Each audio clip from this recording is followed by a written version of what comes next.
Салому алейкум. Ассалому алейкум ба ҳама он нафарое ки ҳозир маро тамошо доранд. Муроҷиати ман ба соҳибкорое ки чӣ дар дохили кишвар ҳастанд, чӣ дар хориҷи кишвар ҳастанд ва мехоҳанд ки бизнеси худшона мақсад реклама кунанд, тиҷорати худшона реклама кунанд. Бародаро, имрӯз кӯмаки шумо барои ман дар кор шудааст. Ман як проект дорам, бародаро. Дар ин проект ба ман маблағи 180 000 рубл дар кор шудагия, бародаро. ва дар ивази ин кадоме ки мехоҳам моро дастгирӣ кунад, спонсорӣ кунад, дар ивази ин мо метавонем ки компания ё магазин ё фирмаи ӯра мақсад реклама кунем. ва айсуме ки дар ин кор мақсад вложит мекунем, иншоалло боварӣ дорем ки пушаймон намешавем ва дар кори хуб иншоалло мо инро истифода мебарем. ва барои чӣ ҳозир гуфта наметавонам, ба хотире ки шояд ман ягон спонсор пайдо накунам ва мумкин подписчикҳо ё одамое ки маро тамошо мекунанд зик шаванд.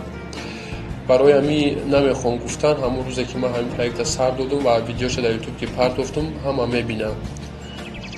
барои мо ҳадди аққал 3 спонсор дар кор боша 180 000 рубл мешавад, ё метавонад ки як нафар ба кала бигира 180 000 рубл. мо барои ӯ рекламаи хуб мекунем ва маҳсулот чай фирма чай мисол бо харидор пайдо мекунем. ҳамун суме ки дар мо мақсад расход кард бо абрана кашидан мегирад. хулоси гап, бародаро, ҳар касе ки мехоҳад моро дастгирӣ кунад, бародаро, инстаграми мада бинависен, мо дар алоқа мебироем, иншоалло суҳбат мекунем ва ба як хулоса меоем ва проектамо сар медиҳем. дар амони аллоҳ, бародаро, худованд нигаҳбон бошад. ман дархости ҳар яктаи шуморо интизорам. ассалому алейкум.